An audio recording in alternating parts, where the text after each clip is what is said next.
I pledge allegiance to the flag of the United States of America and to the republic for which it stands, one nation, under God, indivisible, with liberty and justice for all.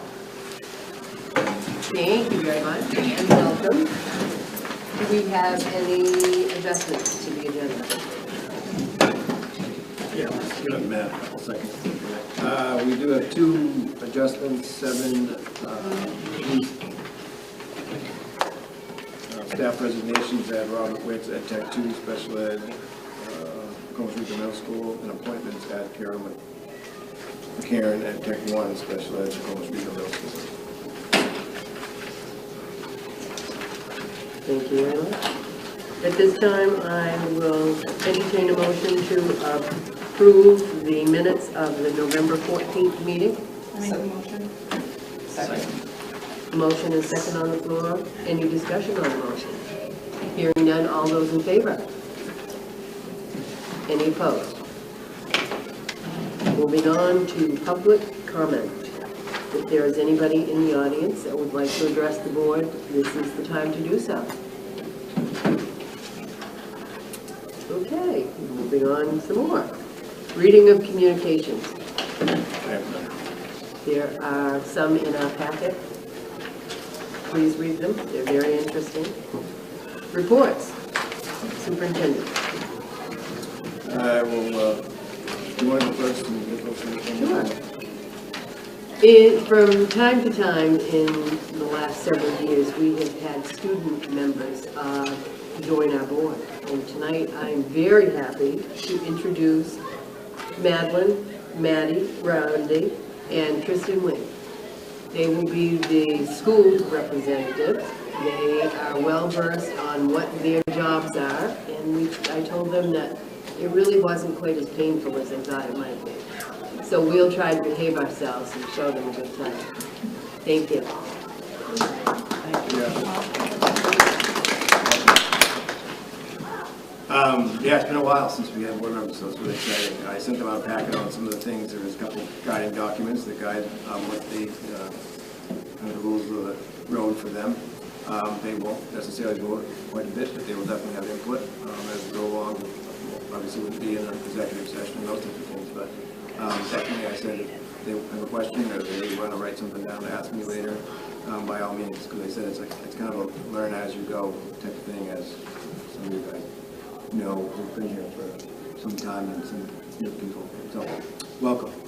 I'm going to keep my report brief. I guess it kind of comes down to the amazing amount of giving that our schools do, from Thanksgiving to Christmas. I go through the building each week and I see 30 bags here of turkeys and food and everything, and 74 bags here, and 100 bags here, and you've got the giving tree, and you've got JRTC doing things, and there is just an amazing amount of giving that our teachers pull things together, our staff pulls things together, our students pull things together, and then we get it out to this community. And it's just, from my perspective, you say, here's another 30 bags and full turkeys, full meals.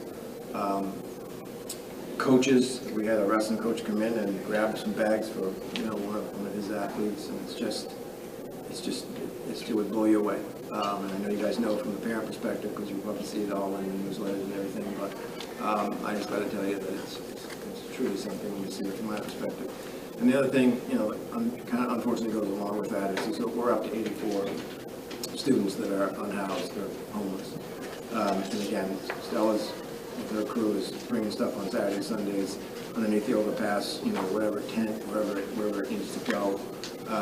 That's truly unheard of. And I know, we're just, in the Columbus region, you bump into Lewiston and other areas that are just, compounded by the size, but it's just one of those things that we really got to keep our eye on, and it's blowing my mind, I guess, is what we're dealing with.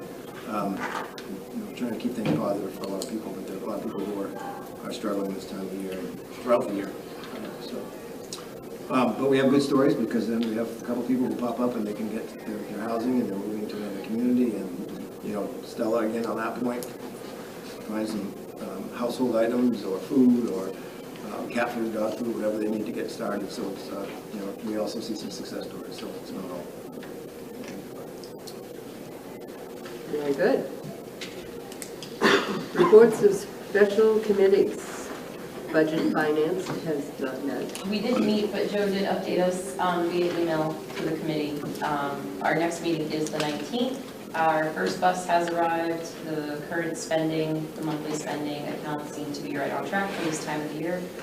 There was nothing really pertinent to meet so that was just the basic update. Again, next meeting the 19th. Any questions for? I have a very projecting one. Oh, yeah? Towns are starting to build their budgets for the coming year. Do we have any sense yet of what percentage increase we're likely to see? No idea. I mean, we won't get our. That won't be February. Yeah, late January, February, we get our ED 279. We did jump into negotiations so we could figure some of that stuff out, but that won't be any time that we could tell towns about. I know they love to ask this time of year, but. The administrators haven't submitted their budget yet. Okay. No, we won't be building the budget schedule until I think the middle or end of January, the judge, so. Yeah, I know, but I was hoping.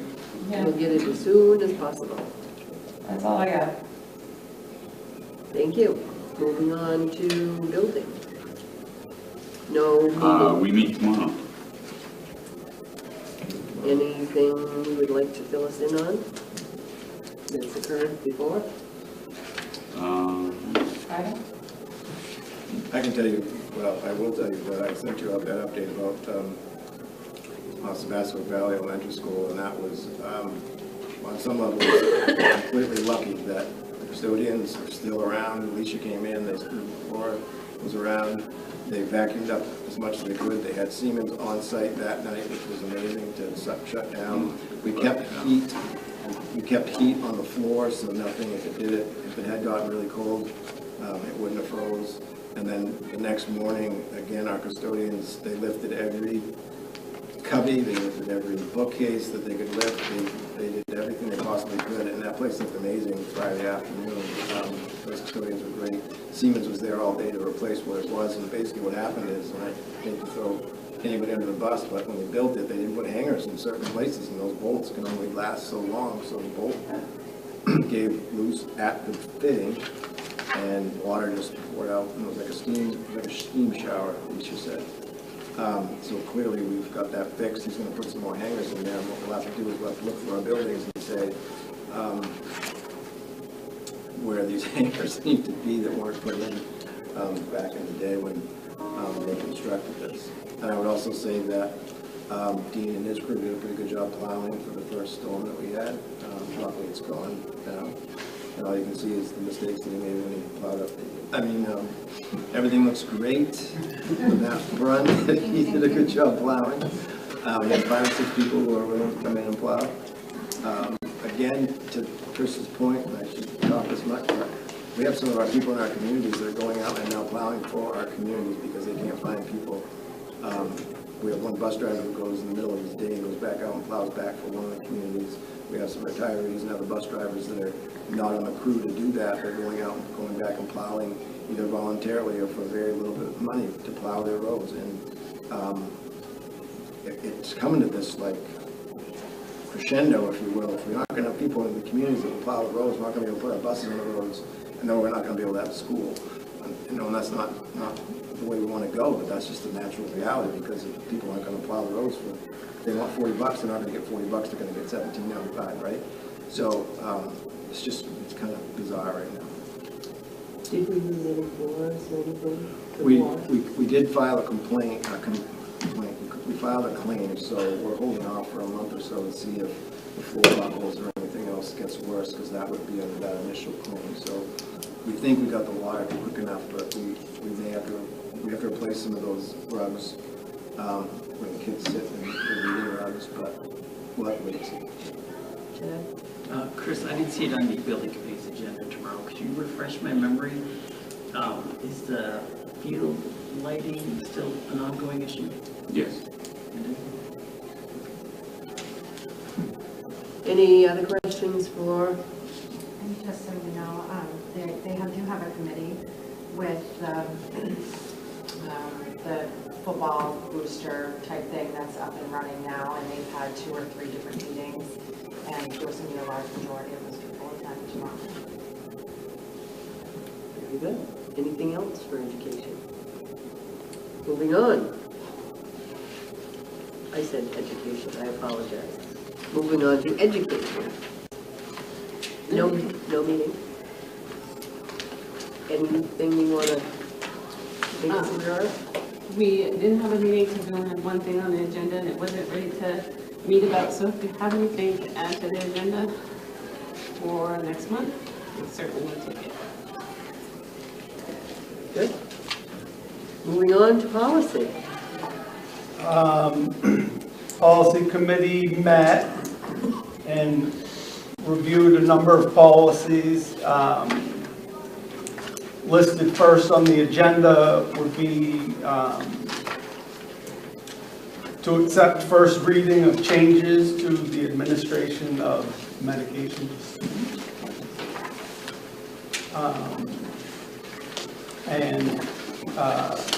I think the main issue that we dealt with surrounding that was whether or not to accept language that would allow both the nurse and trained but unlicensed people in the schools to administer naloxone. And I would make a motion that we accept for first reading revisions to the administration of medications. A second that.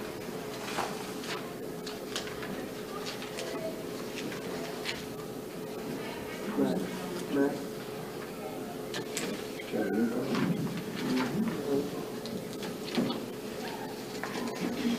Okay, there's a motion and a second on the floor. All those in favor? Those opposed? Okay. So that will be put on for second reading.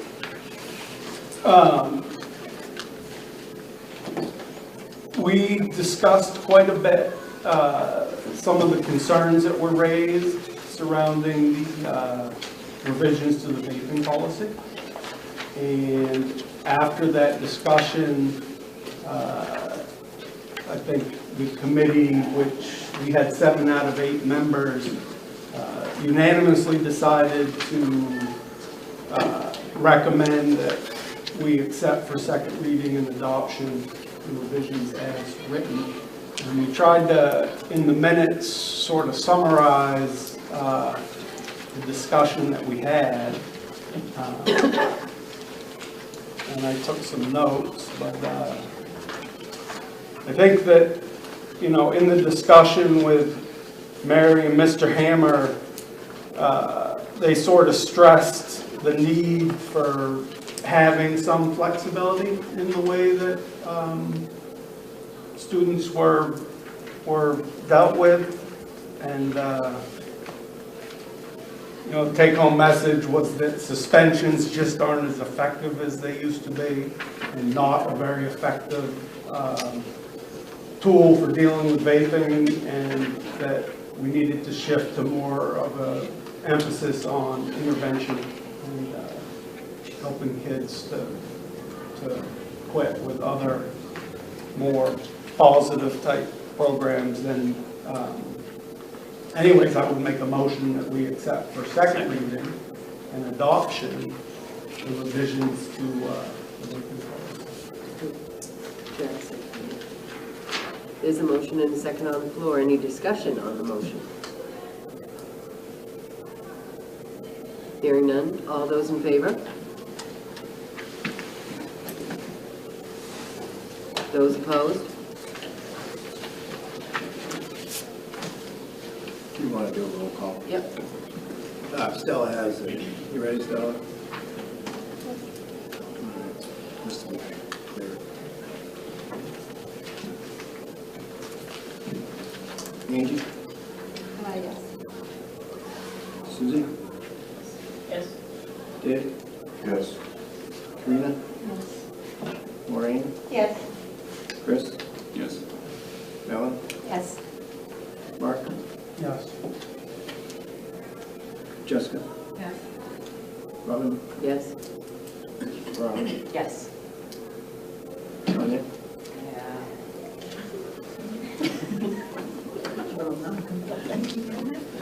That is as good as we're gonna get.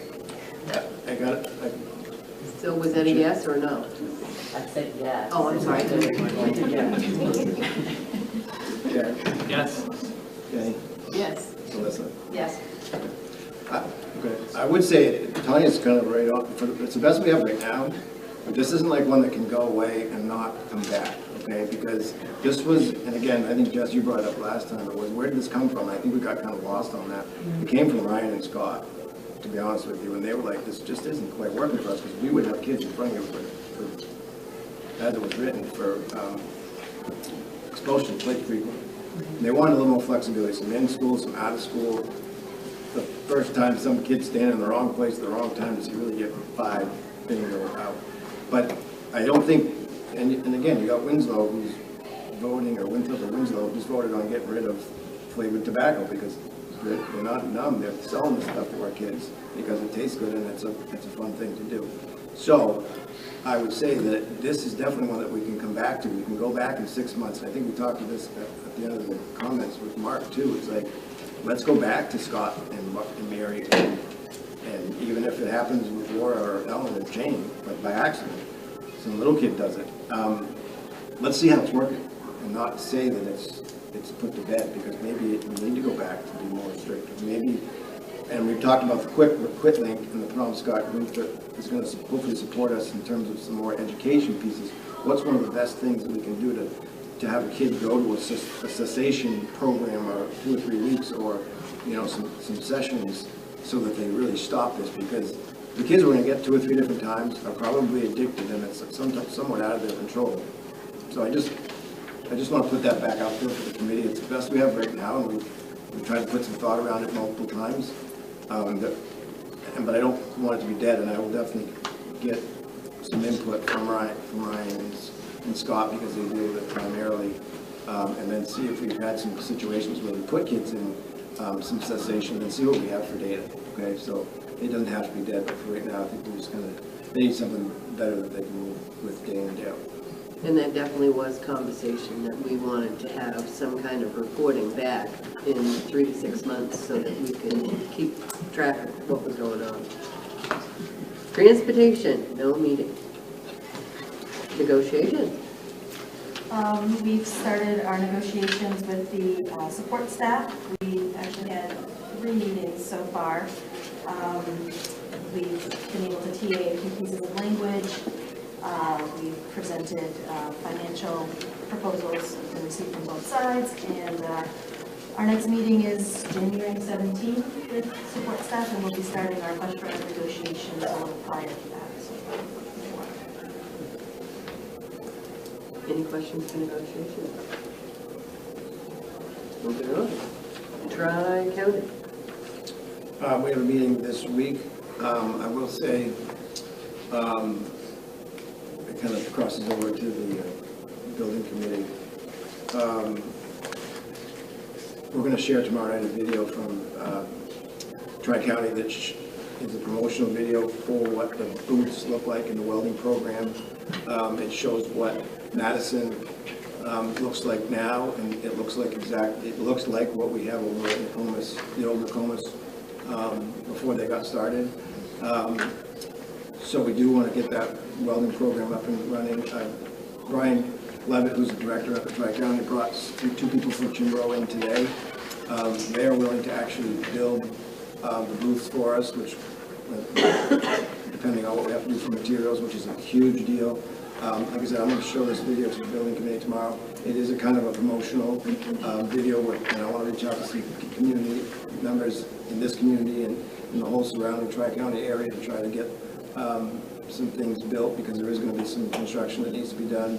The booths, the equipment, and we have some money for that through the normal grant process that he goes through when he creates a new program. But this one's going to be pretty exciting to have it over at Combs. I hope it goes through. I reached out to Kevin Bowman to see what construction might be in a ballpark to take the ceiling out and get it back up to the rough rafters so that we don't have any fire hazards. But I will share that video with you all once we've kind of seen it through the tech center and the building committee. But it's a neat project. I really, really hope that that gets up and running, and we can put that in place if we're out building. Very good. Extracurricular ad hoc, we were going to schedule a meeting now that all sports is over. Moving on to, no old business, moving on to new business. Staff resignations.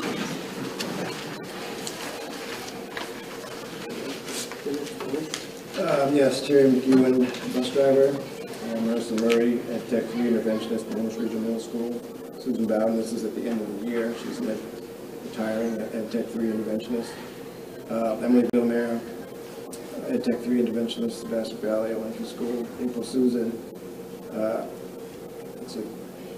she's resigned, so she was actually approved and then resigned. All in the same meeting. Molly Stratton, Ed Tech 1, but I believe she came. Is Molly back? No. Came and went. Okay, she didn't stay. She gave it a good try. Yeah. We're always willing to have her come back if she wants to. Robert Witz, Ed Tech 2 Special Ed at Homeless Regional Middle School.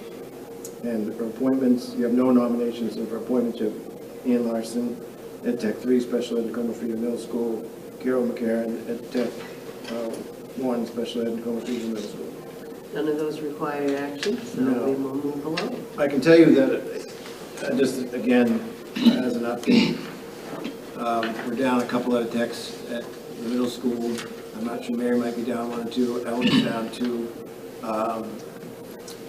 We're down 2 or 3 custodians still, but we do have 3 bus drivers who are trying to go in at night to try to help the custodians here at nighttime here. So we do still have some. Dean is day-to-day with bus drivers. He's been driving a little bit. There's a combination of long-term some illnesses, short-term illnesses. But he's hanging on. He may have to combine some runs. If you hear about that, he's trying to do that very judiciously to try to make sure that doesn't impact the minimal amount of students as possible. And again, these people are coming and going for a variety of reasons. They're in Ed Tech 3 and they don't get a teaching job. One of their parents was ill and they needed to leave to go back. One of them tried to be an Ed Tech, didn't want to be an Ed Tech, wanted to go back to the commercial life that they live. So I can tell you it continues to be a roulette. I think we're in pretty good shape because one of my friends said he has 6 positions that are classroom positions that he has long-term subs in, and 2 of those people that he had they voluntarily resigned this week. So it's not like we're alone, but we at least have our classrooms full to the best extent that we possibly can, and we're hanging on in some of the other areas. From news reports on TV, it sounds like we're in a little bit better shape than some of the other districts around. We're holding things together. I can't say it's perfect, but I can tell you it could be worse. And didn't we approve a resignation that was supposed to happen in December? He's driving buses too? Right, Dean is not going to do that. He really wants to plow snow. He doesn't want to go anywhere until June. Okay, that's good. Also, future agenda items. Is there anything that anyone would like to see on an agenda in the future? If you do, let me know. Can I ask a question? Yes. Do we ever send out to staff like an anonymous questionnaire so you can get feedback as to how things are going and how they are? Because I've just seen that there's some people complain online, so I'm just wondering if we've done a temperature check with our teaching staff. Because we've actually been in contact with a couple to come to the education meeting and they don't feel comfortable in doing that because of their position. They feel like they'll be looked at negatively, which is not necessarily the case, of course, but just something. The ones I know right off the top of my head would be, Isha does that with her custodial staff. I've seen some of the feedback. Jane did one with her staff. It was kind of quite a little in the year cycle that she did with her staff.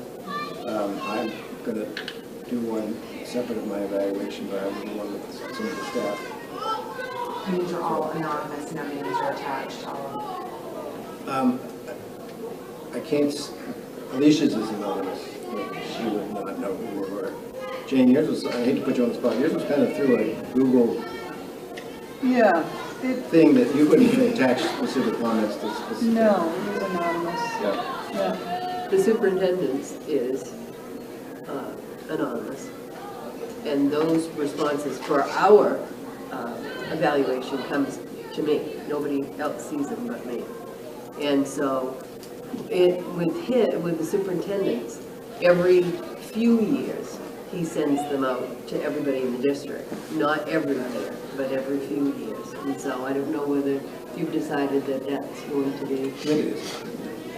I mentioned it last year. Just out of complete curiosity, because some of these people have been grown up in this community and they're veteran teachers in our district and seeing them so positive and ready to be able to break my heart. So they're amazing people, they're great educators. We do a lot for our community and machines and all that, so anytime we check.